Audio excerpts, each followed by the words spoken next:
Salut les otaks, salut les gamers, j'espère que vous allez bien. Aujourd'hui, je vous propose de faire une comparaison entre l'ancienne édition de City Hunter, la version Deluxe de chez Panini, et la nouvelle édition, l'édition Perfect, qui vient juste de sortir, que je viens juste de recevoir, pour la bonne et simple raison que, finalement, est-ce que ça vaut le coup? Est-ce que ça vaut le coup si vous avez l'ancienne édition? Est-ce que ça vaut le coup si vous n'avez pas encore cette édition et que vous hésitez entre les deux, sachant qu'il y en a forcément une qui va remplacer l'autre? On va essayer de faire le tour un peu du propriétaire, et pour ceux qui ne connaissent pas la chaîne, moi je m'appelle Choco, enfin c'est mon pseudo bien évidemment, je m'appelle Stéphane, vous êtes sur la chaîne, et sur ma chaîne on fait du jeu vidéo, de la collection, parfois du vide-grenier, j'essaye de choper du manga et du jeu vidéo dans les vide-greniers, ou des objets de collection en tout genre comme des jouets, et je parle de temps en temps de manga, voilà. Donc bienvenue aux nouveaux arrivants. Allez, on reprend. Donc l'idée, c'est de voir point par point la nouvelle édition pour la comparer à l'ancienne édition. Alors déjà, en matière de prix, ici on est à 10,99 et on a pas moins de 32 ou 33 volumes, plus 3 volumes qui s'appellent X, Y et Z, qui sont des ouvrages avec des illustrations, des artbooks. Je me souviens plus très bien parce que je ne suis pas certain de les avoir dans ma collection, ceux-là. Pour cette édition-là, on est sur une édition double, donc là on va être sur presque moitié main, on est sur 17 en fait volumes. Donc déjà là, on a une différence à 10,99 versus 16,90 me semble-t-il, à l'heure où je tourne la vidéo, parce qu'il est fort probable que les prix augmentent. Ça, c'est quelque chose qu'il faut garder en tête. Et évidemment, c'est sans la réduction des 5% éditeurs qu'on peut parfois avoir dans certaines librairies. Alors, on va déjà aborder un aspect tout simplement subjectif, c'est-à-dire l'esthétisme.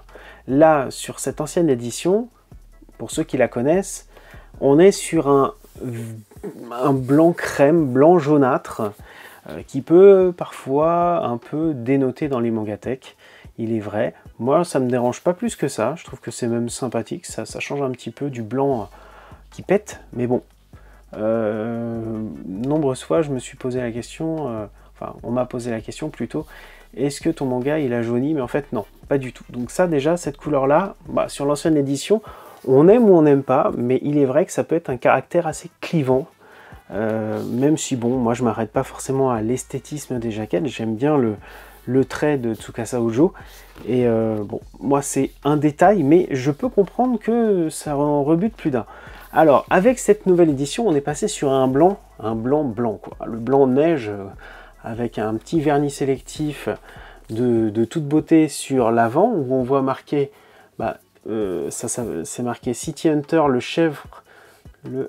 City Hunter, le chef-d'œuvre de Tsukasa Ojo. J'ai à peine ouvert le colis avant de vous faire cette vidéo, donc j'ai vraiment le niveau de découverte au maximum comme vous.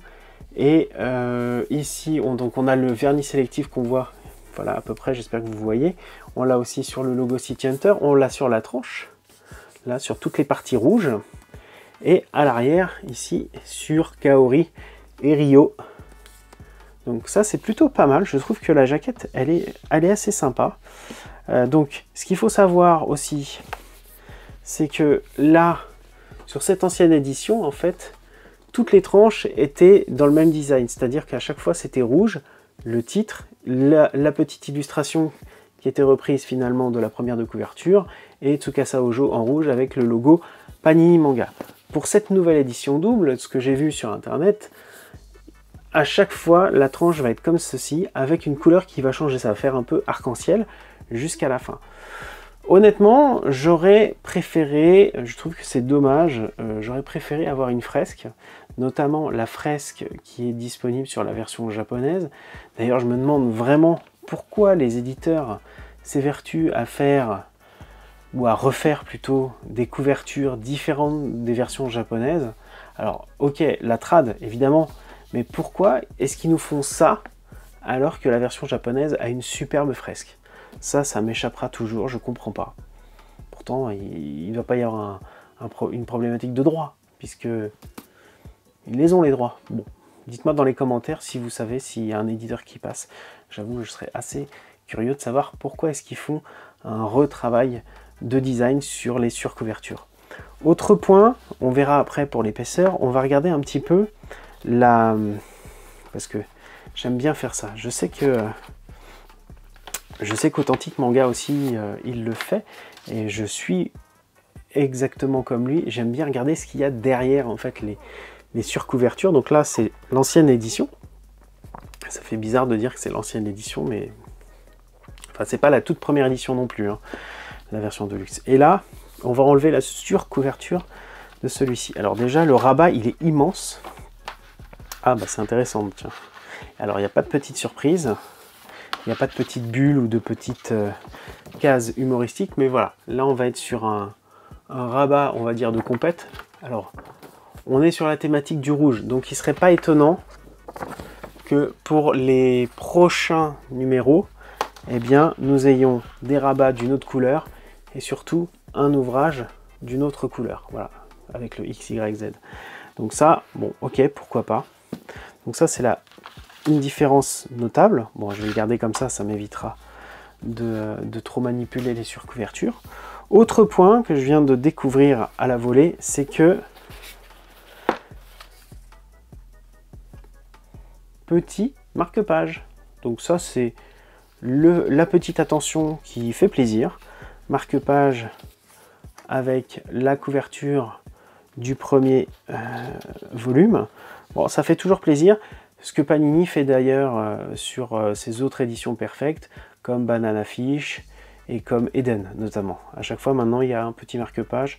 Moi, je trouve que c'est relativement appréciable, hein, ce genre de choses. Maintenant, si on regarde un peu le volume que prend ce manga par rapport aux deux autres, c'est là où moi, ça m'intrigue un petit peu. C'est que les pages, elles sont... Alors, ça va être difficile de comparer. J'aime pas trop faire ça parce que c'est pas ultra précis. Mais je sais pas si on verra bien à la caméra. Mais en fait, j'ai vraiment cette impression que le double volume... Oui, le double volume est à peu près...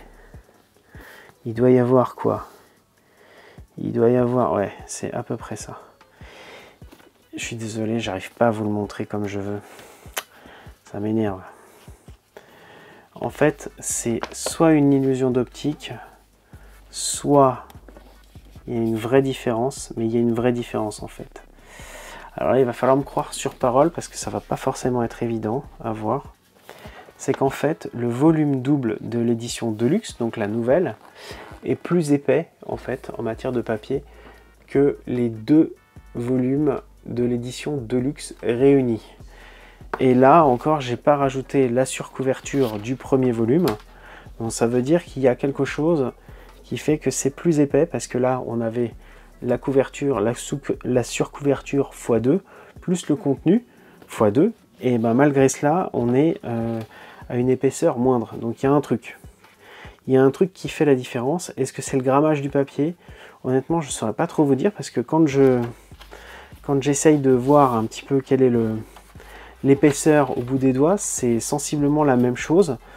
J'ai du mal. Mais après, il n'y a pas beaucoup de différence. Il doit y avoir peut-être 1 mm ou 2, mais quand même, on sent qu'il y a une petite différence entre les deux. En matière de dimension pure, il y a une toute petite, mais alors vraiment toute petite différence. Vous voyez? Toute petite différence ici. De taille de papier. Bon, ok, très bien, pourquoi pas. Après, au niveau du contenu, on va regarder. Est-ce que ça vaut le coup? Est-ce qu'il y a des choses en plus peut-être?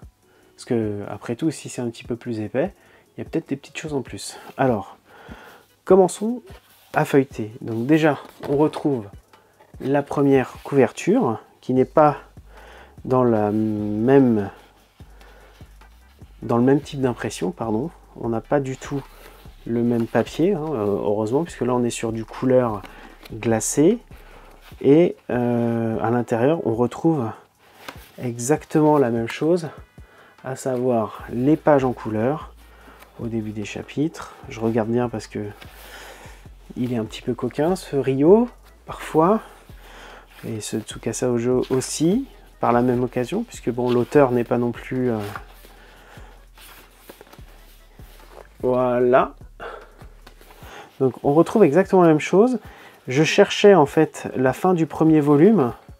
En fait, la fin du premier volume n'est pas... comment dire, elle n'est pas caractérisée par la nouvelle couverture, enfin la deuxième couverture que voici. Voilà, donc cette deuxième couverture est absente en fait du livre en perfecte édition. On ne la retrouve pas. Et à la fin non plus. Alors apparemment à la fin, et je ne sais pas si le lettrage et la traduction ont été revus. Ça, c'est quelque chose qu'il faudrait regarder plus en détail, mais je dois vous avouer que j'ai pas pris le temps de le faire. Je voulais me garder cette surprise et la filmer avec vous, cette découverte. Concernant les petits laïus de Takehiko Inoue, on les retrouve bien à la fin. Pour ceux qui ne connaissaient pas cette édition, il y a 3 petits textes de l'auteur et les petites cases de manga supplémentaires. Voilà. Écoutez, franchement, la question après se pose en matière de budget, quoi, et de rythme de parution. Je pense que ce bouquin-là, d'un point de vue purement financier, c'est plus avantageux, c'est plus intéressant. Après, en confort de lecture, les doubles volumes, c'est peut-être plus difficile, plus délicat, peut-être plus fragile aussi, en fonction du contexte de votre lecture. Évidemment, si vous le lisez chez vous, il n'y a pas de problème. Si vous le lisez dans les transports en commun, ça va être un peu plus compliqué. Autre point, hormis l'aspect budgétaire, là vous êtes sur un livre qui va finalement, enfin une œuvre plutôt, qui va paraître au fur et à mesure, tandis que celle-ci, j'ai l'impression qu'elle est soit en sursis, parce que Panini va très probablement, enfin je ne sais pas, ils vont à mon avis pas garder les deux collections en même temps, ça m'étonnerait. Et puis je ne connais pas non plus l'état des stocks de cette édition. Donc soit il rapatrie toutes ces éditions-là, auquel cas si vous vous lancez dans cette édition-là, en fait ça va être une course contre la montre. Parce que soit c'est de l'épuisé fournisseur, soit le fournisseur va les récupérer. Et ça reste quand même un sacré budget. Hein. Si aujourd'hui on me demandait de choisir, moi je pense que je partirais sur cette édition double, qui je trouve est intéressante. C'est intéressant, c'est pas la meilleure édition qui soit, mais je trouve qu'elle tire bien son épingle du jeu. Il y a des bons points comme le prix, le petit marque-page, la couverture qui change, même si il y a quand même des choses à redire, hein. On n'est pas sur une qualité de papier comme certaines éditions perfectes de chez Glénat ou de chez Kurokawa. Je trouve que c'est quand même plutôt un bon travail de la part de Panini Manga. Si je devais vraiment pinailler, pour moi ce serait cette tranche-là, en fait. C'est vraiment dommage qu'il n'y ait pas, en fait, la fresque de la version japonaise. Et le fait qu'on ait perdu quelque part, au passage, ces dessins-là, de 4e de couve, ceux-là, voilà. Et surtout celui-ci, la couverture du second volume. C'est dommage, je trouve que c'est dommage, on aurait peut-être pu les avoir ici. Ça aurait donné un petit peu plus de dessin de la part du mangaka Ojo. Voilà. Écoutez, j'espère que cette vidéo vous aura plu. N'hésitez pas à me laisser dans les commentaires vos réactions, et puis peut-être aussi que j'ai oublié des éléments de comparaison, parce que là je vous fais mon avis à chaud, donc il est fort probable que j'ai oublié des choses ou que je me sois trompé. Donc dites-le moi dans les commentaires, j'attends de savoir si vous allez garder votre version Deluxe et ou passer à la version Perfect, ou si vous allez directement à la version Perfect si vous n'êtes pas déjà équipé de cette version Deluxe. Mais écoutez, moi je vous dis à très bientôt pour une prochaine vidéo. Ciao tout le monde, bye bye.